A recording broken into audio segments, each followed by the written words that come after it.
The first known rules of golf were drawn up in 1744 by the Gentlemen Golfers of Edinburgh in Leith, Scotland. Since then, the game has changed dramatically. Golf courses, equipment, and not least the rules. So where do I go when I want to learn about the rules of the game today? Well, I go to the Golf Rules Questions podcast with Blakey and Roscoe, of course. So sit back, relax, and enjoy this episode of the Golf Rules Questions podcast.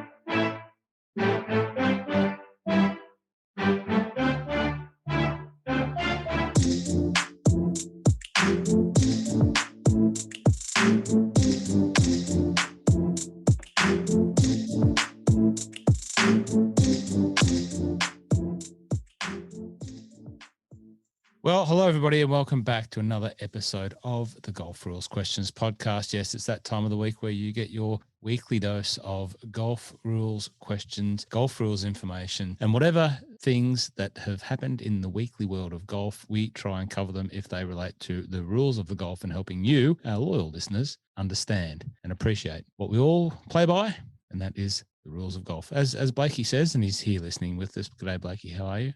Very good. Thanks, Roscoe. How are you? What do you say? Without rules, there is chaos. There you go. Well, let me tell you, Blakey, there was chaos this week when I was down at Barnbougle. 94 holes in 2.5 days. That was chaos in its own right there, but not too many rule scenarios down there to report on. Only the one local rule, Blakey, which we'll cover off down there at Barnbougle, which I thought was quite interesting and obviously is something that helps them play. But plenty to unpack this week in the world of the golf rules. Some of those scenarios we've got to cover.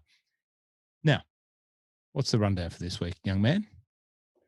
So we're going to start with the golf rules question of the week answer for 32. Mm-hmm. This podcast episode is for the players, all about referee or ruling imbroglios at the Players Championship. So there's a few came out of that, especially when you've got cameras everywhere recording everything. Now, you used one of my favourite Golf Rules Questions podcast words there, and you tried to pronounce it with your best Italian accent there, imbroglio, or as I like to say, imbroglio. I believe the word's been used.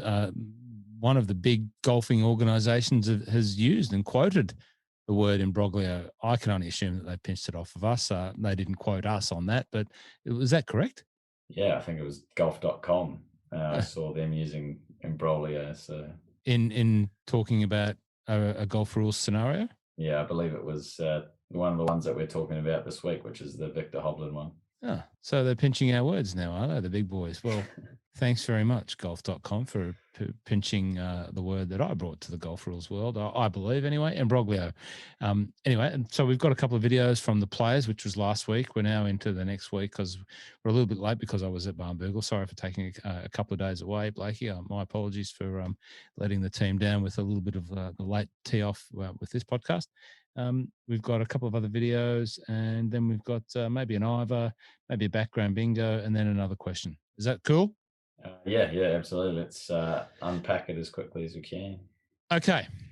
So last week's question, which thanks for putting up the video of me reading that. I do enjoy reading the questions, and I do enjoy the weekly practice of me practicing my radio voice, but let me just quickly read it. Player A walks the course on the morning of their individual stroke round, and during this process they are holding and swinging a golf club, placing their feet in the positions on the fairway and putting greens that they are about to play. No ball was placed on the ground. They arrive at the tee just before the starting time and say to player B, before either of them play, "It's very wet out there. Probably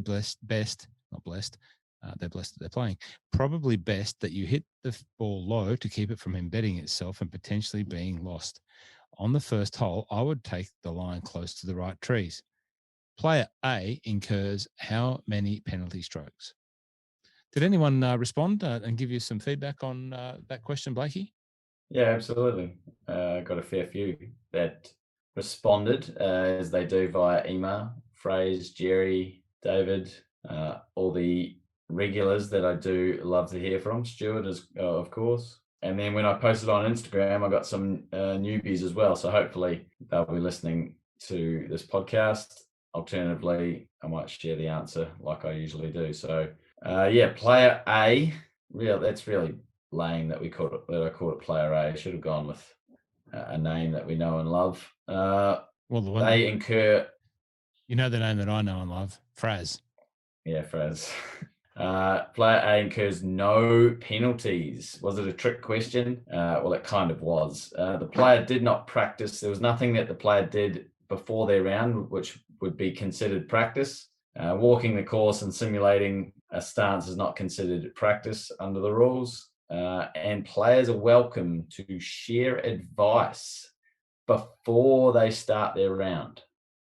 So if you and I, Roscoe, were playing, say, PK South, that's Peninsula Kingswood for those playing at home, and we said, okay, the first hole, we're both going to try and hit it down the right with little draws, and then we'll make sure that we're short of the green or at the front of the green on the first, because you've got a better putting spot there, or, I'm making this up, obviously, because you've got to get over the creek on the first. The second, we're going to hit it down the left, thirds, par 3, blah, blah, blah. And we went through that whole round, providing strategic methodology to how we're going to play the game. That would be totally fine, as long as we did it before we started our round and it didn't occur, the strategic chat didn't occur during the round. Does that strategic chat extend to advice about swing? Like if I'm playing with player B and I'm player A in the scenario of player A and B, and I know that my player B playing partner has a wicked slice and the wind's coming from the south, and when we get to the second hole, it's going to be blowing straight across the fairway. And I say, before we tee off on the first, hey, you know how you've got that wicked slice? Just be mindful of that on the second, because it's a 4-ball best ball today, and we need us both to be scoring.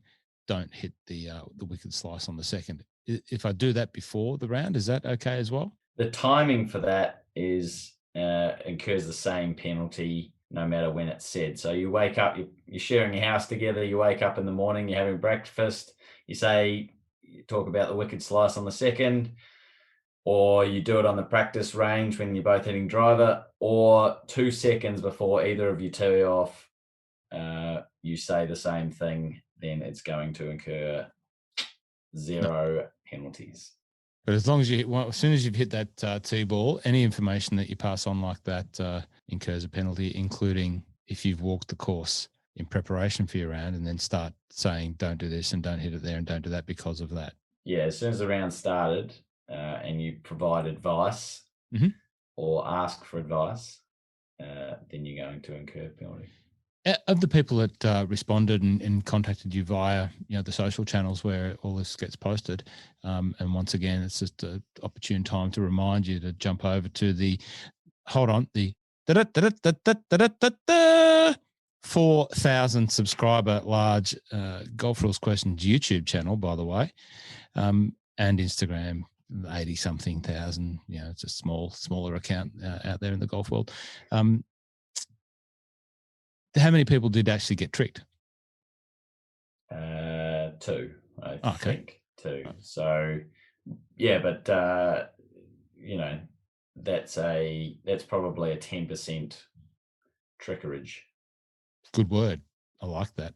Trickerage. No, you can't. If I quote that as a good word, you can't be called as an either if you're using a non-word. If we acknowledge that it is a non-word, trickerage is a great use of the word trickery. But anyway, so I don't think it can be called an either if we both acknowledge that it's clearly not a word when we talk about it. So a couple of people were unsure of that scenario, and I'm sure that probably represents a greater amount of people that were unsure of that scenario, and you did try and throw a few curveballs in there. So very good.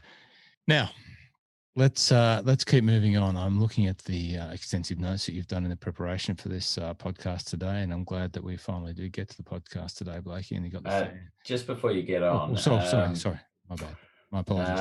I think I messaged you, was it yesterday or the day before, saying that I've got 4,000 subscribers on YouTube, and that I was hoping to get to 5,000 by. I think I was cautious to say maybe middle of April, 28 days. I'm already at 4.2. So I've grown 200 in 2 days. Oh, well done, David. So that's great. 5,000 could be coming by the end of March. Who knows? Does that mean? Which means. What does that mean? Well, it does mean that my guide, who just went and placed his footprints on the very hallowed turf that he promised that we would go down and scout out together. Well, let's maybe going down there quicker again for a return trip quicker than he thought. Yeah, well, that's no problem for me. I have to get that past the border of my love of golf to go back down there again. But I did promise that once you hit 5,000 subscribers, that we would do the Tasmania jaunt together. That can still happen, and it still will happen. Unfortunately for you, that I did get down before you, because I just had to take the opportunity while I had a couple of days off. And let me tell you, it was fantastic. My first time at Barnbougle, and I know many of the listeners will have already been, because my claim not to fame was that I was the last man in Melbourne not to have gone to Barnbougle, to not have been in Barnbougle, because, as you know, I'm a golf retailer by trade. And it seems that before lockdown, obviously before COVID, every week I was just on a multiple time basis, where are you going? Oh, I'm playing golf at Barnbougle. Oh, great. Have you been before? No, I haven't. I think I'm the only person in Melbourne not to have been. It would happen the next day, and it would happen the next day, and it would happen the next day. And that got to that point where someone said, we're going, we need a fourth person. Do you want to come? And that was it. That was enough of an invitation for me to get down there. And we played, David. I know this pales into insignificance, because you've done 100 holes in a day. 72 holes in a day. We played 94 holes in 2.5 days. So that's not a bad effort down there on the links of Barnbougle Dunes and Barnbougle Lost Farm. And what was the weather like? It was sensational. Bit overcast, but just light breeze, relative light breeze for links golf. It was just not a drop. If you were going to go down, you'd say March, April would be the time to go. Well, it seems to be that's a good time to go. They've had a bit of good weather down there, but it was just fantastic, David. Just even standing there, just close your eyes, feel the fescue grass under your feet, and I'm missing not going to Scotland to see family, wife's family, my family, but also not my annual dose of links golf experience. But if you close your eyes, and even the smells and the sounds of the birds, and it just felt like being in Scotland. It was great. It was really waves, good. Or whatever. It was just great. It was just great.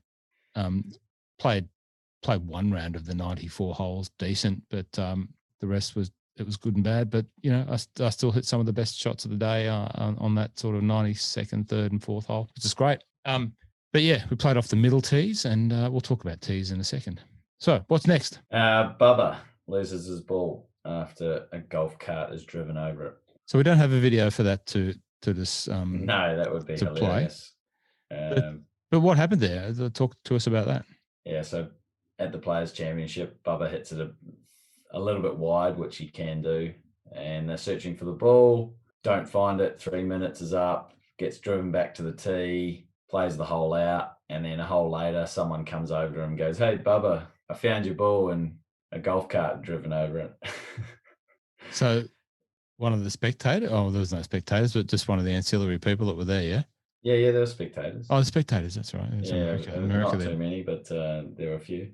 Yeah, that's Florida. Florida, they're doing that sort of stuff. That's right. So, the thing about that is, okay, people lose balls. It's less likely to lose balls when you're a professional, because the spectators are usually on it really quickly, finding the ball, blah, blah, blah. But, in this case, there probably wasn't as many spectators, and he's probably hit it a fair bit wide to be found. He's accepted that it's lost. That sucks, but he's accepted it's lost. He's moved on.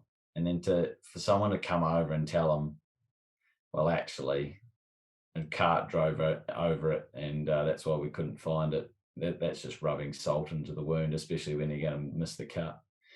But, the ruling around that, okay, if it was known or virtually certain that it had been moved by an outside influence, the cart, then estimate where it would have come to rest, and which basically would have been exactly where it was, except a centimetre higher.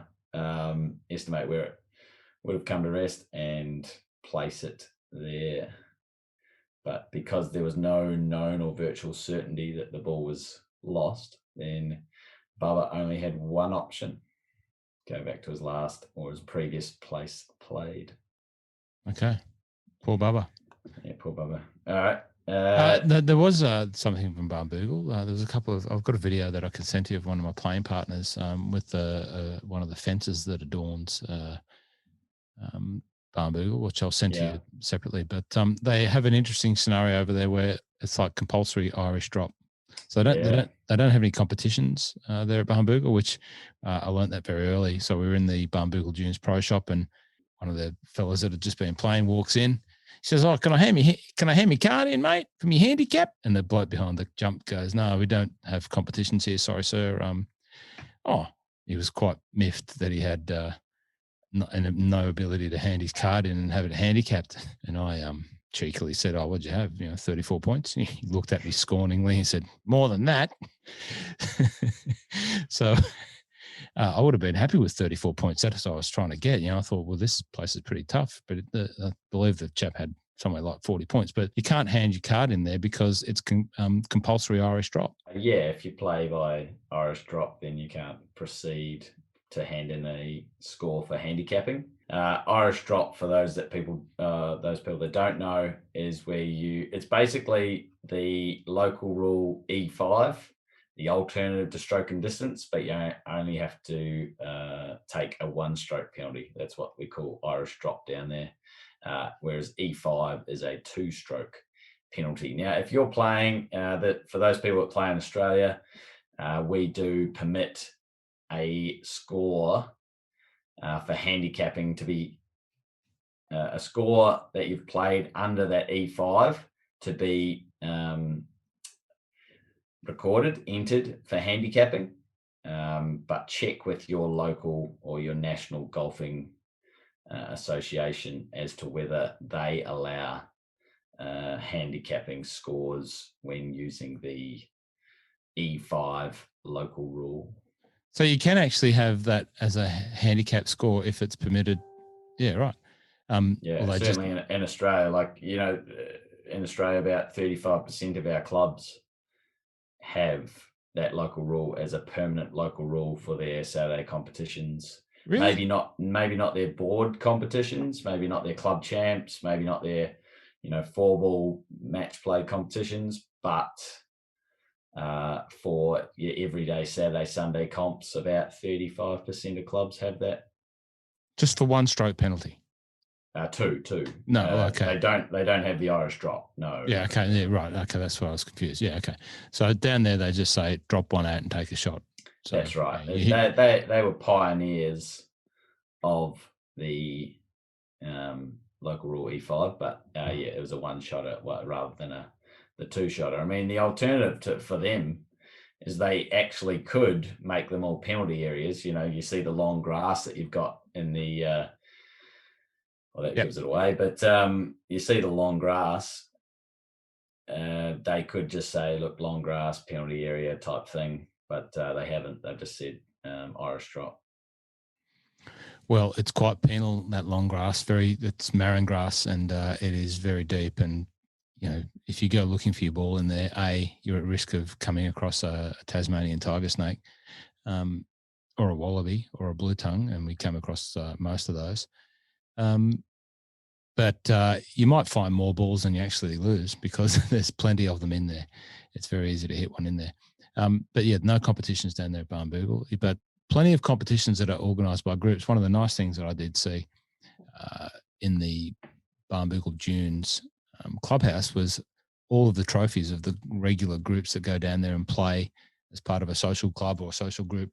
They keep the trophies in the clubhouse there and they sit above the fireplace. And there were some interesting ones, including a stuffed crow and the reason why there's a stuffed crow is because there are a few crows or ravens down there, and they do take a lot of golf balls, and they did take one of my playing partner's balls, and of which he got to replace because he saw that it was known, virtually known, 95% known that the crow took the ball, and it was a Pro V1, and it didn't come back, and it was a new one. Just replaced on the spot. Yep. Good work. So did they go to you for the ruling on that one? Oh, there was a couple of times when they came to me, like, you're the expert. Yeah. I said, no, I just push the buttons on the podcast, mate. You know, like that's all I do. I'm not the expert.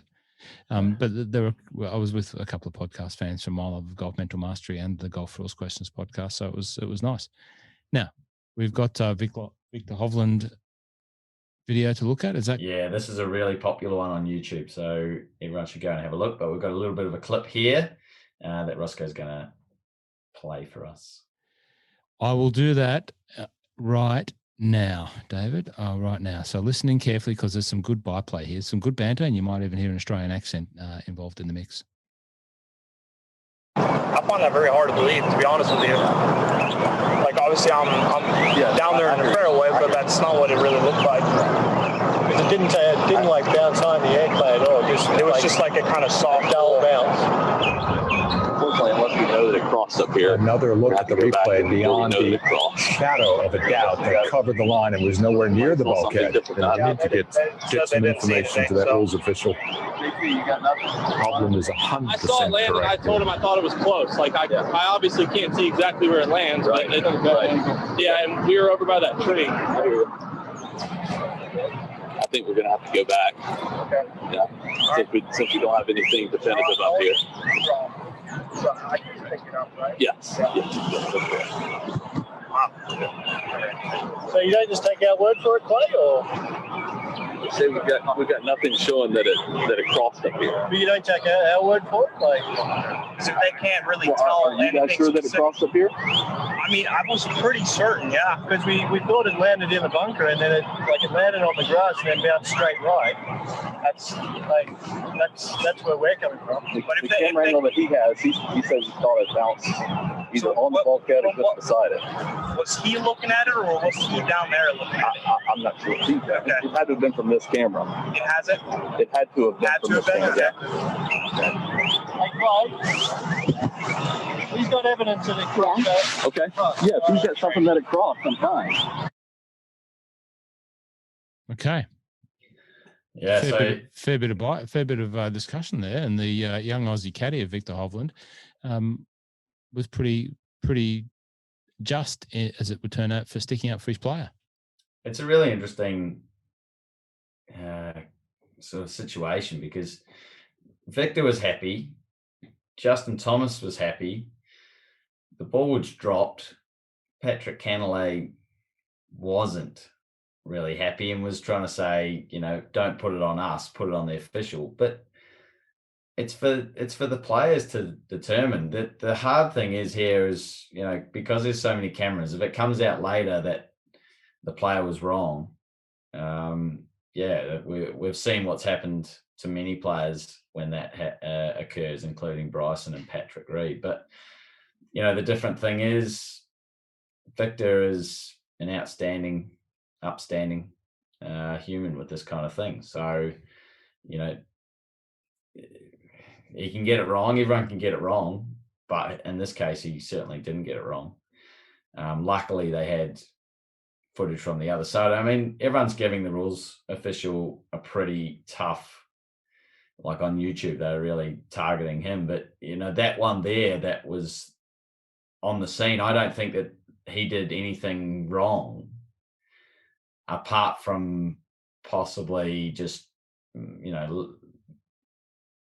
getting involved and not trusting Victor as much. But, that was his job because he's coming into that situation thinking, well, these players don't know.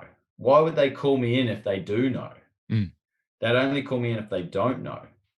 So he's coming in there going, oh, they don't know. And now they're saying, like, I've had that situation before where the players, I had a situation once where player hits it in and, they were like, oh, we don't know whether it hit the water here or it hit the bank and bounce back, and so they call me in, and I'm like, well, how confident are you? Oh, yeah, not that confident. I go, well, if you're not that confident, you're going to have to go back. It was at Royal Pines. I said, you're just going to have to go back. It was a slice in here, so you're back about 40 meters, blah, blah, blah. And then he changed, and then the player changed his tune and said, no, we're pretty confident. And I was like, well, no, you weren't that confident 2 minutes ago. So, that's going to have to be where the spot is. Anyway, the player's not happy, but I was like, I had to make a decision because they couldn't make a decision in the first place. I go over to the fellow competitor, another player in stroke play. Anyway, I say, that's a one-shot penalty, and he's got to drop back there. And the other guy goes, oh, yeah, that definitely didn't cross. I don't know what he was talking about. I was like, mate, why didn't you have that conversation with him? So he really just got me in there just to back him up. But when I got there, he didn't really back me up. It's not like he's like throwing me under the bus just so that they all can stay friends and not have a awkward round together. I mean, sometimes you just got to come out and say that what the truth is and say, look, this is what I saw. If you think it's different, let's get a rules official in and they can determine. But at the same time, you still got to stand your ground. He was like, oh, yeah, I don't know. Anyway, so this is in this situation, and not trying to drag this out, but go and have a look on the YouTube. We've got some text in there just explaining the situation. But that referee's come in going, well, these players, why would they call me in? Anyway, so he's going, look, it's not conclusive. Now, the one viewing the video possibly needs to check. I mean, it was hard to see, but then at the same time, it looks like it's about 6 inches from the bunker. So definitely should have been picked up there. And then luckily, someone from the other side, the other camera, was able to say that they've got evidence. And that's all anyone's looking for. They're just looking for evidence. Even if the ball has been dropped, if evidence shows that it crossed at a different point, you've got to pick that ball up and you've got to drop it proceeding under the correct. If you played it and you think you've played it under the correct dropping area and everyone's happy with that, it's a different story. You've already played it, fine, you're done. But if you have dropped it but haven't played it, then you've proceeded under the local rule. You've proceeded under the rule, but you've proceeded in a wrong spot, and you've got to fix that up under 14.5. So at the end, everyone was happy with the outcome. Is that correct? Yeah, except for, well, yeah, exactly. But then Victor went on and had a double bogey anyway. Oh, there was another little incident in there that we sort of picked up on, and we were like, oh, I've just got to mention it because, we'll have someone mention it. The caddy, Victor's actually gone through the bunker and, footprints, whatever. And Cantlay then gone and played his shot, and Cantlay's caddies raked the bunker, smoothed it. That's fine, totally fine. But Victor's walked through it again, and then the caddy for Cantlay's actually raked the footprints of Victor, which potentially is a breach of 8.1 if he was authorised, or 8.3 if he wasn't authorised, if he's trying to improve the lie. Now, let's just all play dumb and say that he wasn't and he didn't get authorisation and that it wasn't on the line. But we had to mention it and say, look, this is the situation. If that caddy was trying to improve Victor's line of play, then yeah, it could have been a breach there as well. So go and have a look at the video and see what you think for yourself and let us know. Well, good job, Stuart, for putting all that together, because there was a lot of information going on in that video, and he's got all the subtitles there and the notes very well organised on that video. Go and do that. Have a look at it. It's quite popular. It's quite very popular. How many several thousands of views has it had? 50,000 in 3 days. Yeah, wow. I'm surprised it's not been one that the PGA Tour have black banned you from. They do like to black ban me, but that one they've left up, so that was lucky. Well, if they want to give you a job one day, they're welcome to call. They're welcome. But it's a different. Oh yeah, no, they hopefully. But if they were to give me a job pointing out all the rules situations happening on the PGA Tour, that's not how they operate. Okay, fair enough. If you, I mean, well, you guys have talked about it on My Love of Golf, like Andy Marr. I was listening to you. I love that episode with Andy Marr. I was listening to him and how he sees the PGA Tour. It was spot on. Just a little advertisement there for the My Love of Golf podcast, one of Australia's great interview-based podcasts. Please go and download that episode with Andy Marr, one of Australia's great broadcasters, sports broadcasters, one of the most comprehensive sports broadcasters that we have in Australia. A great man. He's so humble. So humble. Very humble. And I've had the privilege and pleasure of playing a number of rounds of golf with Andy, and we've become sort of friends over that time. And he let me interview him about just a bit of his life and just two blokes having a chat about sport. And thanks for your feedback. If you listen to it, Blakey, you get noted there as one of the 6 listeners that we have at the My Love of Golf podcast. Andy and I had a bit of a chuckle about that. But yeah, it was really enjoyable chatting at a professional level, I guess you could say, somewhat, with one of Australia's best sports broadcasters. So yeah, bit of an ad there for My Love of Golf. Please, I need some more downloads. Please go and help me out. Please subscribe, like, share, all of that sort of stuff. Please. Do I say, have I groveled enough? Yeah, that was a bit over the top. I'm just for the video. Okay, let's have a quick look because my time is tight. I've been away all week, so I've got a few things to do, Blakey, before we prepare for our next trip to Barnbougle. Let's have a look at this one very quickly. Bryson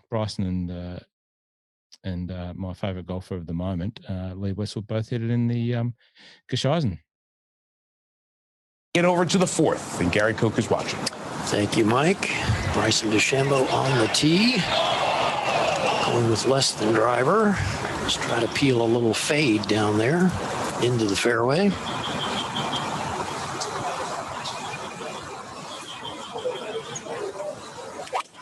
Oh, my. Oh, my.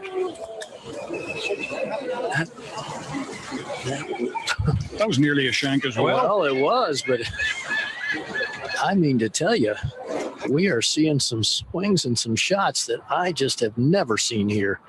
Trying to get ahead of it to knock it down and hit it low, and it's got the top part of the ball. And that thing barely gets off the ground. Wow, he hit that right on the neck. Yeah, he sure did. Where's it going to go? There's sand and water there, I think. There is both. That's not more than 100 yards off the tee. He's looking like, what in the world? Well, we're hearing it is actually in the penalty area. Now here's Westwood, also with less than driver. Uh-oh. Well, what is that? Well, I don't know, but there's a penalty area over there as well. What have we? My goodness. And that splash that's 2 wild shots to the right for Westwood now. Remember the tee shot at 2 and again here at 4. Oh, my goodness. Now look at this. Having to drop on the. Yeah, well, not often you see 2 contenders in a tournament hitting a cold top and a big block cut both into the penalty area. Interesting to see, but fairly rudimentary sort of fixes to those scenarios. Blakey, would you say? Yeah, so Bryson hit it in the penalty area and took back on the line relief. 17.1 D2 was able to get him onto a teeing area or a teeing ground or tee box, which David Faraday said was the women's tee, which I sort of took a bit of offence to. Someone said Faraday is the best, which I totally agree with, and I think Roscoe, you and I are both in the Faraday camp. But when he said women's tee, we're trying to promote that all tee boxes available for everyone to play. So they should be the forward tees or the red tees or the pink tees or the black tees or whatever you want, but just not a gender specific tee. That's not a political statement. It's just saying that everyone plays from, or everyone is able to play from that spot. Interesting that one of your US-based followers called you out as a Democrat for having that position on gender-neutral referencing of tee boxes, Blakey. That was quite funny to me, but I think you batted it back pretty well. Funnily enough, just a side thing, I had the conversation this afternoon with my dad, who was asking me about Barnbougle, and he said, "Oh, yeah, I'd like to go down to Barnbougle one day and see that." And I said, "Look, I'd love to come down with you." And but he's getting on, and he doesn't hit the ball very far nor very straight. But I said, "Look, there are forward tees there," and he's that. It's a generational thing. So many people are used to calling ladies tees, and it's going to take a while before we all just don't worry about. We just normally refer to the tee boxes as the front, the forward, the middle, and the back, or whatever.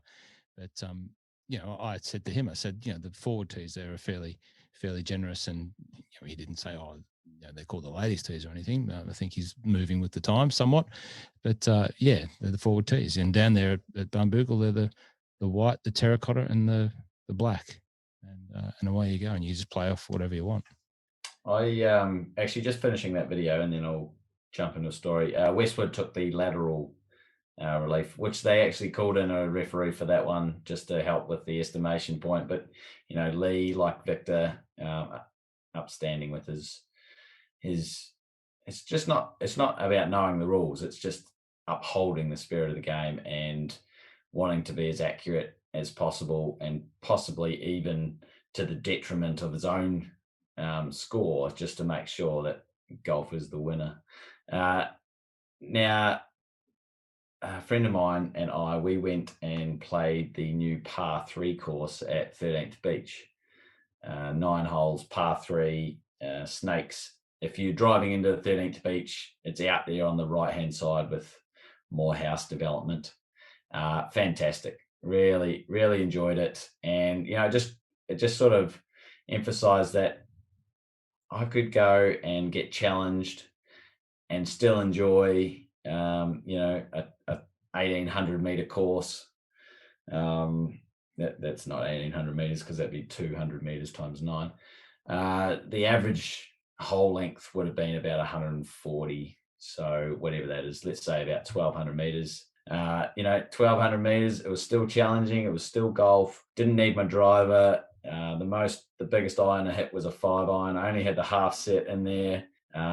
Big changes in wind. If you're downwind, you're hitting 8 irons, 170. If you're into the wind, you're hitting 5 irons, 140. So that was really enjoyable, and it just goes to show that the length of the course.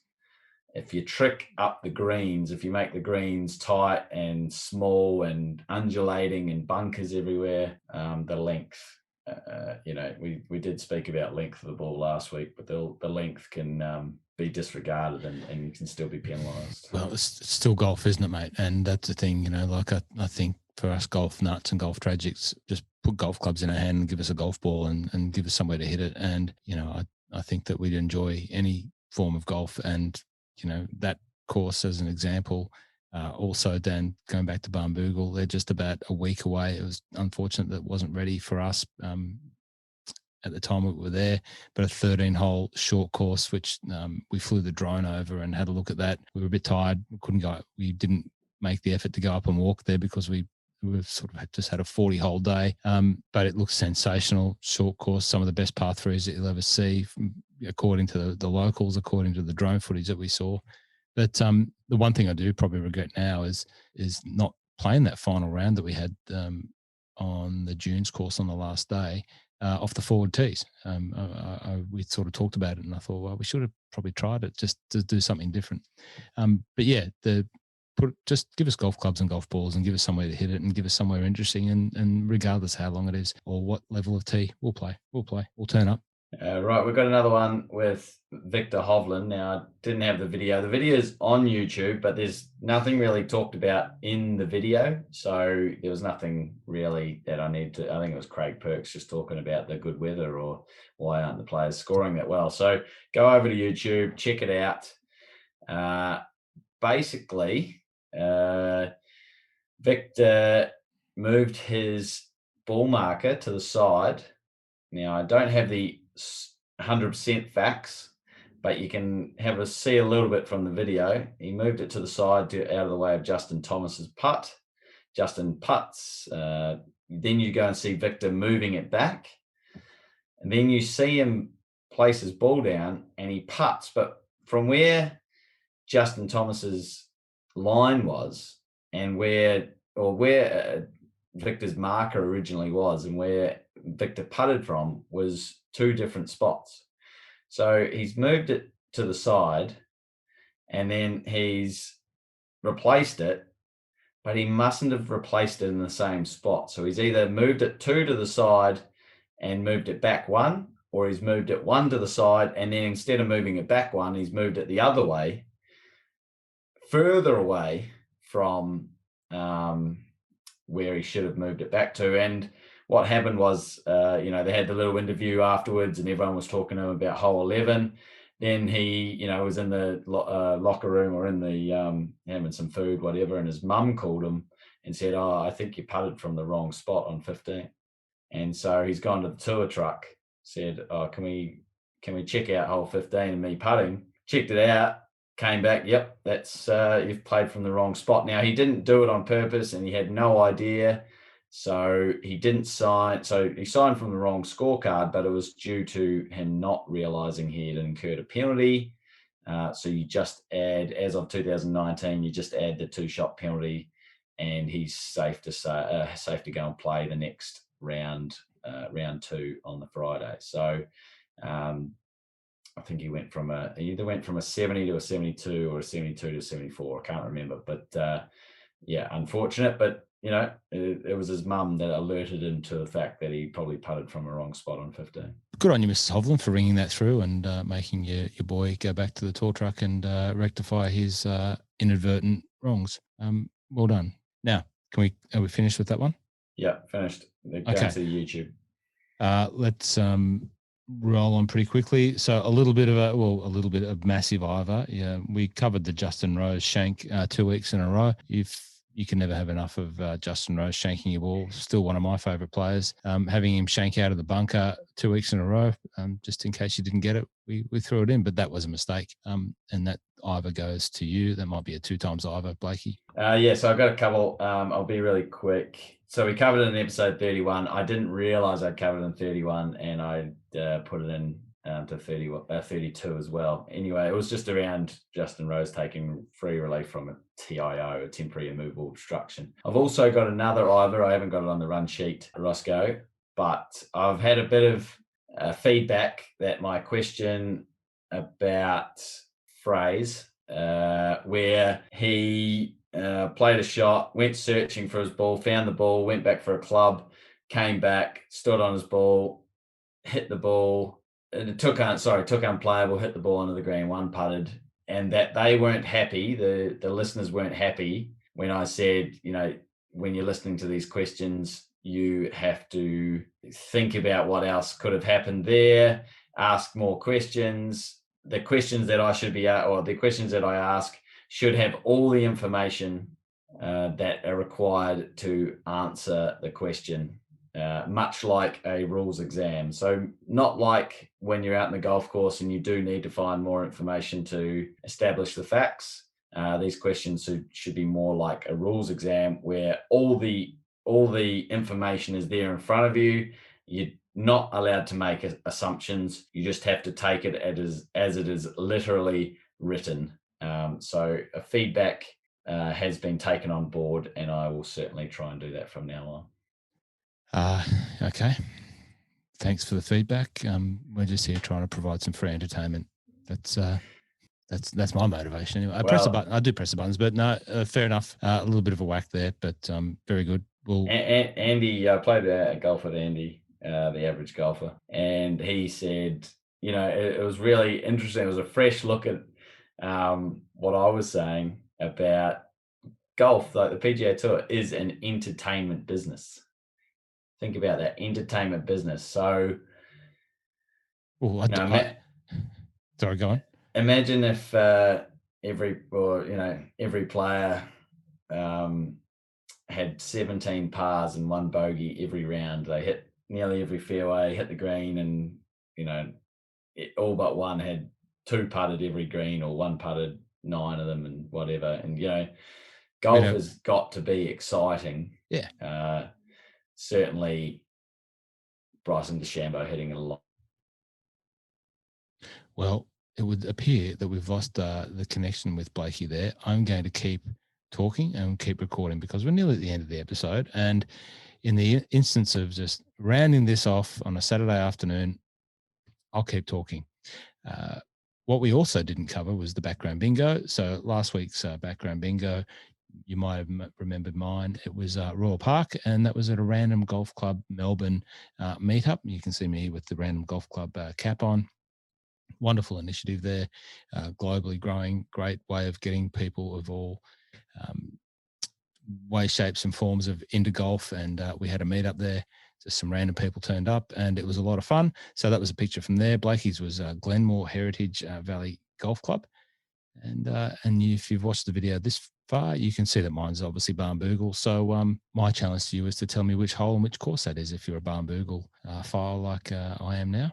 And Blakey's, it was very hard to determine. It would look like an irrigator type thing, so I'm not sure what that is. This week's Golf Rules question of the week. I'll read it quickly, and then we'll sign off. So, Golf Rules question of the week for episode 33. Fraser's balls. There's an Ivor. Fraser's ball comes to rest on a gravel path in a yellow penalty area. There are some loose stones around his ball. Is Fraser able to get free relief from the stones? There you go. Fraser, are you able to get relief from the stones if your ball is on a gravel path in a yellow penalty area?